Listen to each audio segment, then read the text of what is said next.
সকলোকে পুনৰবাৰ স্বাগতম জনাইছোঁ আমাৰ এই ক্ষণবোৰ প্ৰাপ্তি নিৰঞ্জী এণ্ড মা চেনেললৈ।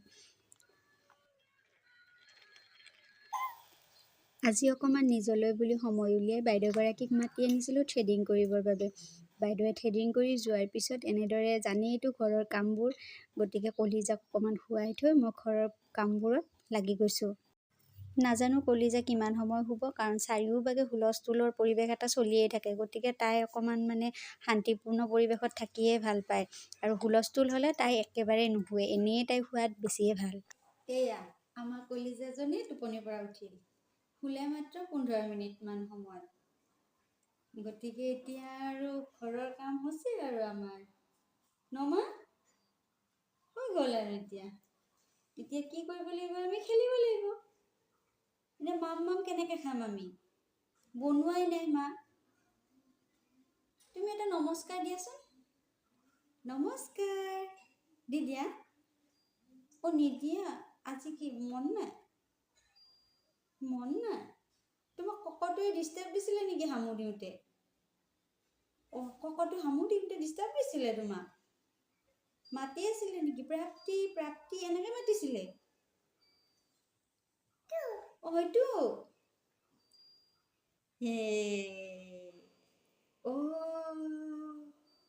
এতিয়া নাচি দিছা। না না না না নি না নি না নি ইনা নে না নি নি না ইনা নে না না না না না না নি না। বাবা আমাৰ প্ৰাপ্তিয়ে নাচিব পৰা হ'ল। বাবা আমি এদিন বিহু নাচিম দেই। সেনেকে বাবা মোৰ ছোৱালী ডাঙৰে হ'ল, বিহু নাচিব পৰা হ'ল এতিয়া। সুটখন খাই থাকা দেই। হাতত এখন বিস্কুট দি এইবাৰ কলিজাৰ বাবে কিছু খোৱা বস্তু বনাব লাগিল, কাৰণ তাই ইমান কম সময় শুলে যে মই তাইৰ বাবে একো বনাবই নোৱাৰিলোঁ, গতিকে এনেদৰে ব্যস্ত ৰাখিছোঁ। সহজতে বনাবৰ বাবে মই এই আপেলটোকে লৈ ল'লোঁ, কাৰণ এতিয়াতো বেছি একো বস্তু বনাব পৰা নাযাব, সেইবাবে। আৰু আপেলটো খোৱাৰ লগে লগে তাইৰ ফলো খোৱা হ'ল, লগতে তাইৰ পেটটোও ভৰি থাকিলে। এইখিনি এনেদৰে অলপ ঠাণ্ডা হ'বলৈ দিছোঁ, আৰু ঠাণ্ডা হোৱা সময়খিনি কলিজাক এনেদৰে ব্যস্ত ৰাখিছোঁ।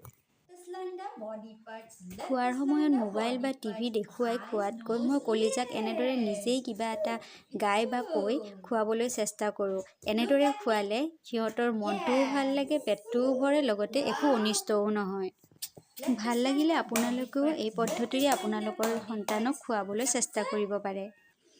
খোৱা হোৱাৰ পিছত এনেদৰে কাপোৰ মেলিবলৈ আহিছোঁ, তাইকো এনেদৰে এৰি দিছোঁ। যদিও বাহিৰত খুব বতাহ বলি আছে, তথাপিওতো উপায় নাই। তাই অকলে অকলে এনেদৰে খেলি আছে। তাই যেতিয়া এনেদৰে খেলি থাকে কিমান যে ভাল লাগে। অলপ বাহিৰত খেলাৰ পিছত গা মুচি দিলোঁ। এতিয়া তাই আৰু এনেদৰে খেলি আছে বিচনাৰ ওপৰত। কোনটো? সেইটো বেবী? হামু খেদাই দিয়া বেবীটো। এইটোত তুমি হামু খেদাই দিয়া। সেনেকৈ হামু খেদাই দিয়া।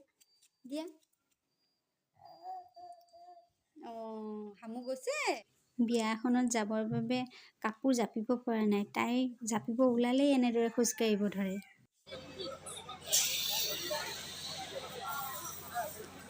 বিয়াত গৈও খোজকাঢ়িব এৰা নাই, চাওকচোন তাই।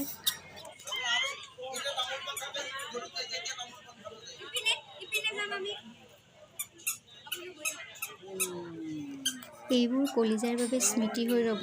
যেতিয়া তাই ডাঙৰ হ'ব, তাই দেখিব, তাই ভাবিব যে তাইৰ মাকে তাইৰ কাৰণে যে কি কৰিব লগা হৈছিলে।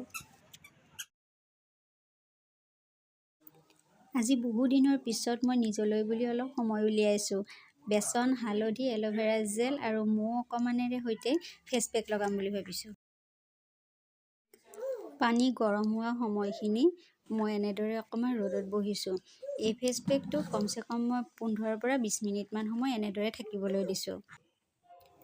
কলিজাক গা ধুৱাবৰ বাবে আজি ফুল, তুলসী, গাখীৰেৰে সৈতে এনেদৰে পানী যোগাৰ কৰি লৈছোঁ। এয়া এতিয়া কলিজাই গা ধুই আছে। আজিৰ ভিডিঅ'টো ইমানতে সামৰিছোঁ। পিছলৈ আকৌ লগ পাম বুলি আশা থাকিল।